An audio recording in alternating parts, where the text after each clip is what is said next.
करेगी।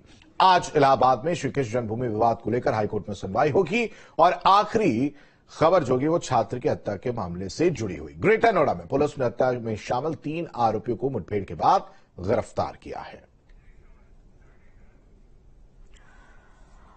और अब दिल्ली से बड़ी खबर का रुख करेंगे। यूपी को लेकर बीजेपी की अहम बैठक आज। तो बीजेपी कोर कमेटी की बैठक आज होगी। सीएम योगी और दोनों डिप्टी सीएम भी शामिल होंगे। बीजेपी केंद्रीय चुनाव समिति की भी बैठक होगी। तो लोकसभा चुनाव को लेकर इसमें मंथन किया जाएगा। वहीं प्रत्याशियों के नामों पर मुहर लग सकती है और उम्मीदवारों की पहली लिस्ट भी जारी हो सकती है। और इस सूची में 100 से ज्यादा नाम। तो पीएम मोदी, गृह मंत्री अमित शाह इस बैठक में शामिल रहेंगे। बीजेपी अध्यक्ष भी इस बैठक में मौजूद रहेंगे। बीजेपी केंद्रीय चुनाव समिति की आज ये बैठक जो है वो बेहद अहम है। करीब 100 प्रत्याशियों के नाम पर मुहर लग सकती है, जिन पर चर्चा जो है लगातार जारी है।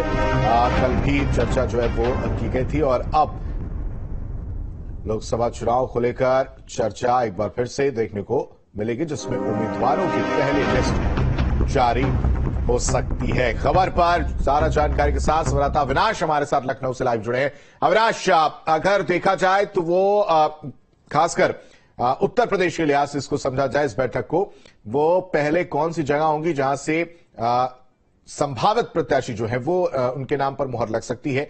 इसकी शुरुआत कहां से हो सकती है? 100 नामों का जो है वो चर्चा की जा रही है और आज बैठक भी।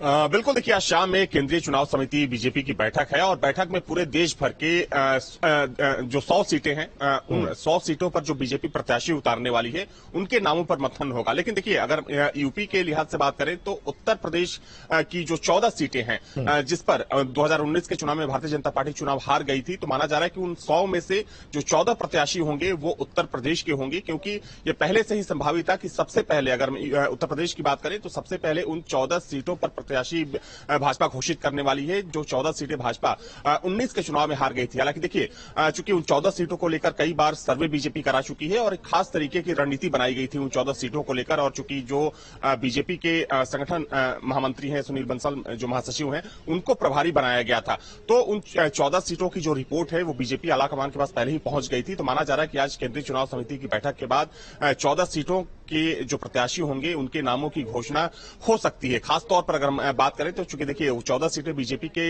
लिए काफी टफ मानी जाती है, चाहे हम मैनपुरी की बात करें या फिर आजमगढ़ की बात करें। हालांकि उपचुनाव में आजमगढ़ से भारतीय जनता पार्टी जीत गई थी, तो जाहिर सी बात है कि मिशन 80 को लक्ष्य बनाकर बीजेपी आगे बढ़ रही है और उसमें ये जो 14 सीटें हैं काफी महत्वपूर्ण भूमिका अदा करती हैं, क्योंकि अगर इन 14 सीटों पर बीजेपी इस बार कमजोर हुई तो बीजेपी का जो मिशन है, जो लक्ष्य है, वो अधूरा रह जाएगा। हालांकि देखिए उस बैठक से पहले आज एक और महत्वपूर्ण बैठक होने वाली है दिल्ली में। वो बैठक होगी यूपी बीजेपी कोर ग्रुप की बैठक होगी और उस बैठक में दोनों डिप्टी सीएम समेत जो कोर ग्रुप के जो दूसरे मेंबर हैं, प्रदेश अध्यक्ष भूपेंद्र चौधरी, ये तमाम लोग मौजूद रहेंगे। और माना जा रहा है कि आज जो दिल्ली में बीजेपी कोर ग्रुप की बैठक होने वाली है, उस बैठक में चूंकि 21 मार्च को विधान परिषद का चुनाव होना है 13 सीटों के लिए, और चूंकि उसमें 10 सीटों पर भारतीय जनता पार्टी के उम्मीदवारों का जीतना बिल्कुल तय माना जा रहा है। तो एमएलसी कौन कौन से होंगे, कौन कौन से प्रत्याशी होंगे, चूंकि एक चयन प्रक्रिया होती है, कोर ग्रुप के जो मेंबर होते हैं वो नामों पर चर्चा करते हैं और फिर कोर ग्रुप के द्वारा जो नाम होते हैं वो बीजेपी आलाकमान को भेजे जाते हैं और फिर उसके बाद जो केंद्रीय चुनाव समिति होती है वो नामों की घोषणा करती है।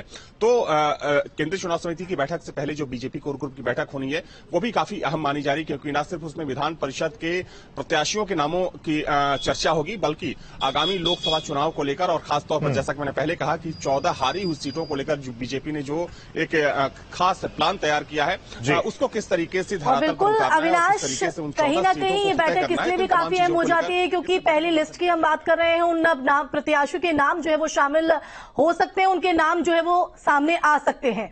फेहरिस्त भी काफी लंबी है, लेकिन किसका टिकट गिरेगा और किसको जो है टिकट मिलेगा, ये भी अपने आप में एक बड़ा प्रश्न चिन्ह है। और साथ ही साथ युवा कैंडिडेट को कहीं ना कहीं तवज्जो इस बार भी।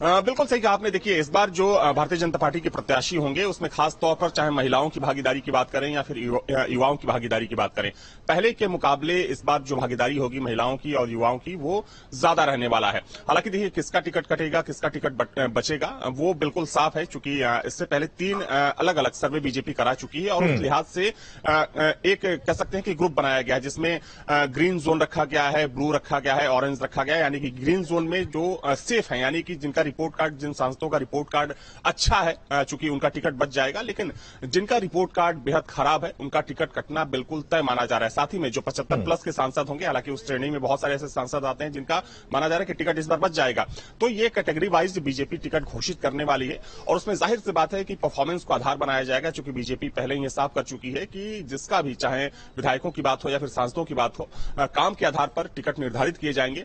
तो जाहिर सी बात है कि सर्वे में जिस सांसद का रिपोर्ट कार्ड अच्छा होगा और जिससे जो बीजेपी आलाकमान है वो प्रसन्न होगा, टिकट उसी को मिलेगा, और जिसका रिपोर्ट कार्ड खराब होगा उसका टिकट कटना बिल्कुल तय माना जा रहा है। बिल्कुल अविनाश, आजमगढ़ का जिक्र आपने किया था, वो 14 सीटों में आजमगढ़ भी अगर देखा जाए तो आती है। ऐसे में गुड्डू जमाली ने समाजवादी पार्टी का दामन जो है वो थामा है।